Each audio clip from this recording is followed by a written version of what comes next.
What's going on, my babies? I got a special video for you. This video, we're gonna make it quick because Jamal has to get on a flight. We got one of the best deadlifters in the world after me. No, just kidding, he's way better. Right here with me, and I asked him if he could teach me how to hook grip and give me some tips on the sumo deadlift. So that's what we're gonna do. Hey, I'm Jamal Brower. My best deadlift is 971.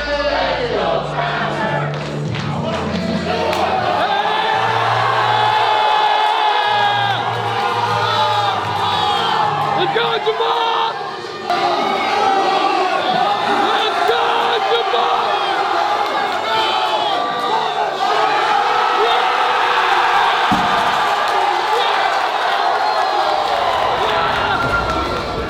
Dude, I felt like, do you think you had 1,000 that day? With the energy in the room, I believe I did. I feel like I tried to get my coach to let me open with 905, but he said, nah, just take the win for today, do 870, and slowly progress your way up, because I never pulled 9 in the meet. So that day I pulled 900 3 times, so that was the blessing. How long have you been powerlifting for? Since 2016. That's nothing. 4 years? It's fresh. You've been continuously making progress. Yeah, so as long as I stay healthy, I always make progress, so I train smart. Let's do it. I want to learn how to hook grip, So the way I do it, I use Joe Sullivan's video on YouTube. He told me when I internally rotate my shoulders, it allows me to set my thumb like horizontal along the bar.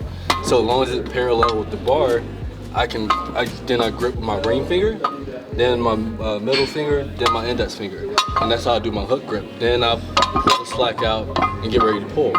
Most people, I don't know how you do it, but it's like, I just can't just go down and like set it real fast and pull. I have to take my time, push like all the slack out of my hand, set my thumb, and grip it properly before I even get ready.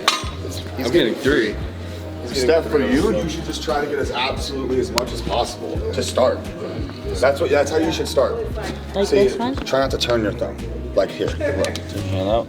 Like literally just grab it and just grab as much of it as you can. Try not to let it turn. Just grab as much as you can in general. Like And this? just like kind of lengthen your arm, your shoulder.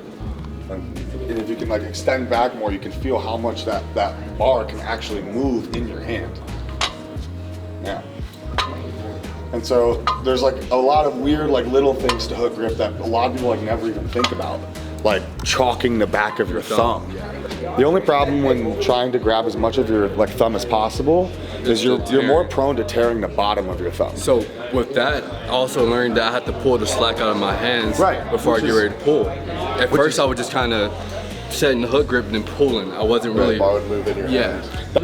I used to get my shins vertical. Always go like my shin like right along this like line right here, no matter what bar it is. So then I stand up tall, and I kind of visualize everything that I'm doing before I even get ready to pull. So I know this is my end position, this is where I want to finish at. So most people, I don't know, you do it sometimes, like you overextend at the top. I always overextend. And I try not to, but I always do. Most people, you want the bar to go that way. You don't want the bar to travel that way at all. So I think, what you got to say? Even though you're right, but you should be like leveraging against it behind the bar. So when I get ready to pull, I get tension in the bar with my upper body. So everything is long like right here, and I try to get my hands straight up and straight down. So at the end of the day, you want the bar to go that way. So if you can get everything going that way, up and down, it makes sense. How about we do like a comparison between both of you? It's almost complete. It's almost the exact same. Mine, everything he just did is the exact same, except I line up in the exact same position. I think about too many people are focusing on outward pressure on sumo and too many people focus on downward pressure. I think like everything else, there's a good hybrid to it. And like, I think you should be essentially applying pressure in the direction of your toes. Like, especially, I mean, you can look at like all of Joe's stuff talking about feet, Chris Duffin's stuff talking about feet. I think if you can apply force in the way that your body is already like facing directionally, and that's what I think about. So I'm pushing out and down. When I grab the bar, I kind of cock my hips back and I pull the slack here. I guess I have a push as well through the floor, but I'm mainly thinking about extending back behind the bar from here, even though it may not look like it because I fuck up my deadlifts a lot. And then I kind of apply the force outward through the foot later. So when I'm here and I'm pulling slack, the majority of my foot pressure is down. When I rotate my hips under and start to extend my thoracic bag, I think about more outward pressure so I can get the bar, so I can get more behind the bar. That's what I do. Let's see Jamal. Yeah, how's that compared to yours?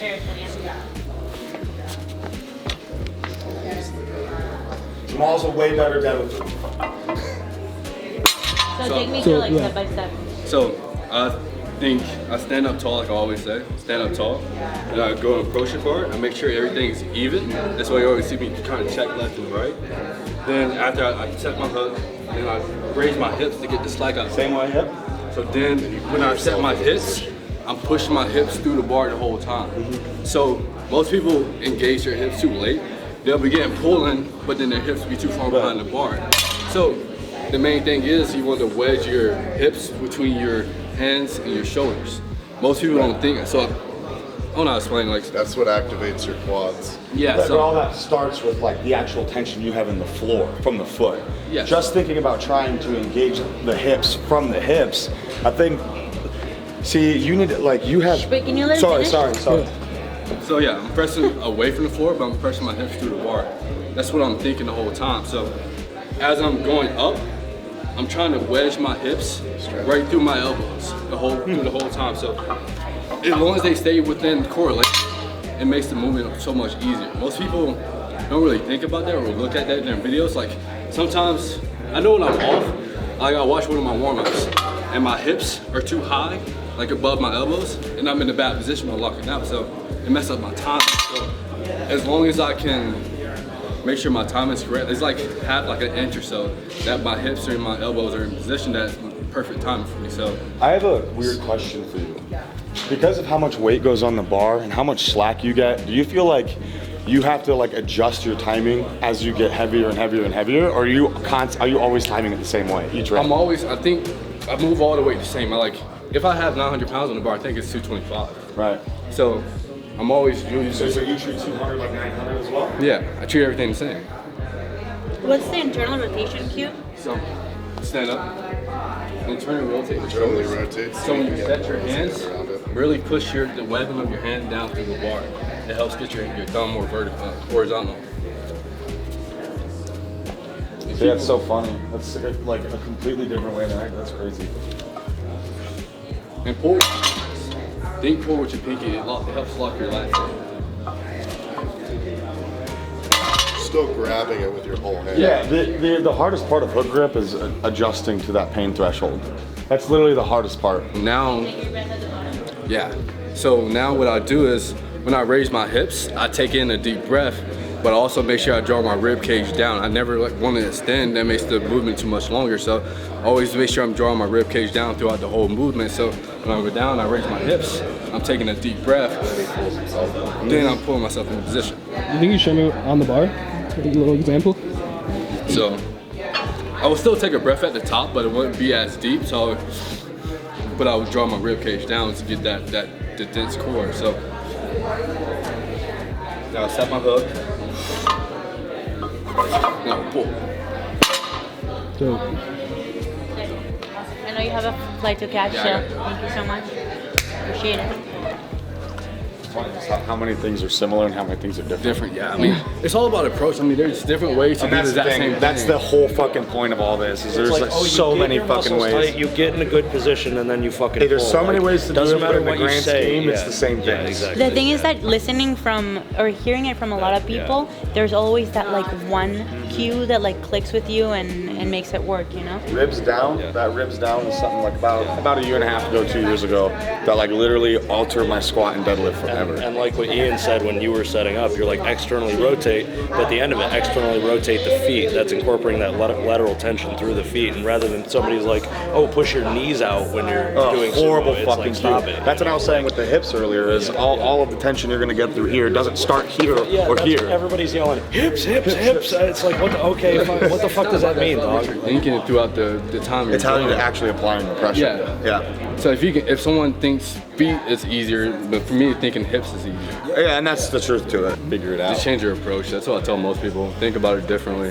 Just think about, everyone can do a lift the same way, but you just gotta think about it different. The way it makes it click for yourself. So. Where can people find you, bro? On Instagram at Jamal_B15. I have a YouTube channel as well. I don't talk about anything, but it's Jamal Browner. Thumbs. I'm not here, like close the elbows is the opposite way.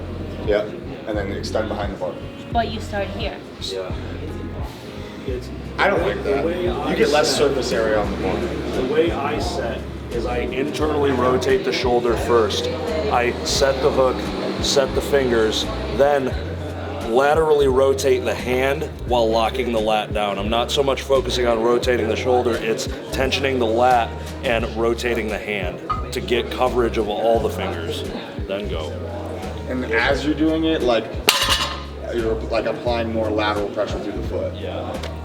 It's as you're like starting that like extension and rotation up and back, that's when you start applying that lateral pressure through the foot.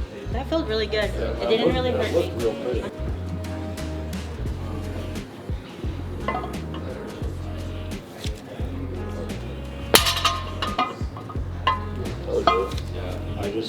I would say focus on trying to get more rotation through the outside of your hand, because like you have to keep the pinky. It's not just these fingers. It's keeping the pinky and the ring finger tight and rotating outward. Because if you don't, like you can't just rely on these. Like the hook is what gets set and creates that friction in the multiple directions that locks the bar in. But it's still, yeah, you still have to grip the bar. It doesn't just eliminate grip at all. So what I do is like, no, fuck that, no. What I focus on is like, or you guys are talking about setting the brace and whatnot. I'm bracing my abdomen when I'm talking. I don't need to go in order to brace. It's just like I can use my abs. They're tight right now. So I just focus on this tension, lateral tension through the foot. I try to tie my abdomen into my hip flexor and extension muscles, then down to my legs. I just think of everything as connected. Then hinge down to the bar, go down, still keep that tension, get the hands. What I do is I give it a little tug, just double overhand to feel where the bar is going to be when I pull. Then I internally rotate the shoulder, lay the thumb across the bar. I only get my middle finger onto my thumbnail and my index finger onto the thumb knuckle, squeeze the shit out of that, then rotate the hand out, and I try to create as much space or as much surface area. Be better if I do this one. Get as much surface contact through my palm laterally. I try to sort of pull out that way and pull out that way, because I think the more friction I have, the tighter my grip is. Then I rotate back and I just wedge into it. Try to do a lat spread as you push the floor away.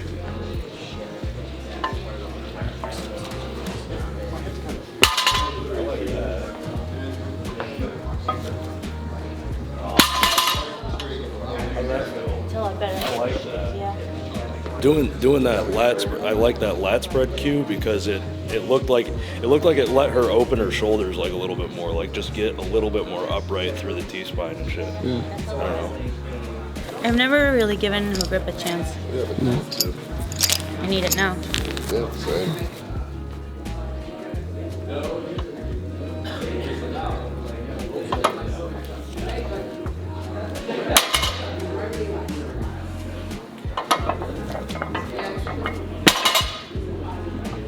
Like you're talking about getting the shoulders behind the bar.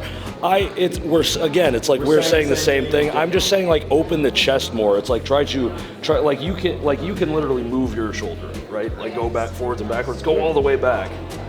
Like that. It's like starting like that, but then depressed. So what I cue is I will try to do like a forced exhale and go and lock my shoulders down and back, so that when I lock in, I can get upright and then go. So Garrett's like sitting back more. I'm more actively like shoulder movement. Mm-hmm. I practice like a braced exhale as well. Yeah. Like when I'm here, I do the exact same thing. I take a big, like really big, I open my chest for like a big diaphragmatic breath, and then I close it with the exhale, like at the rib cage, and then re-brace from this position. So like for me, it always looks the same. It's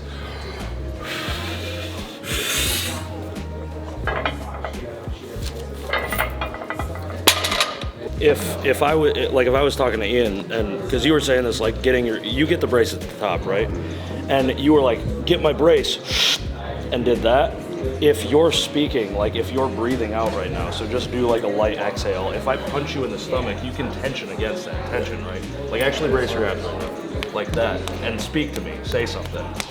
Hi, Joe. Yeah, so he can use his abs while he's exhaling. You don't have to inhale in order to brace.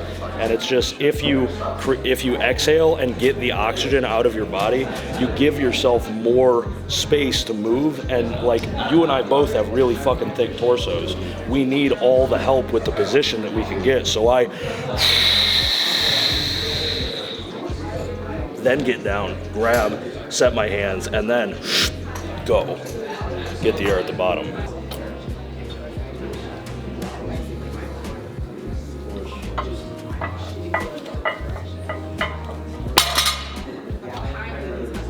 Myself forward. It's making me, yeah, it's making me feel like my chest is way more in front of the body. yeah, and that's the case a lot of the times. Like creating like the tension overhand is much harder. You're still in an overhand position. It's like you can grab like your underhand. If you're used to pulling mixed grip, it's already going to be like pulling up. It's literally all it's all underneath the bar, so it's easier to create tension per se pulling mixed grip. But like hook grip, it has to be so much more deliberate. It's gonna pull you every time. So where can people find you? On Instagram, it's at Garrett Fear, GarrettFefa. So, and if Find him in the comment section of any lifter in the world who squats too high. You can also find me in the background of every single video of a fucking insane lift. That's true. Grinder. just where can people find you, bro? At Joe Sullivan Powerlifter on everything. You can find me in Columbus, Ohio at my gym, Pinnacle Performance, Ohio. Me and Tim Castle are real lucky that we were just able to pull something out of our butt this year, along with Nick over there from Live Large. And we're just real glad that everybody stopped by. So stop in.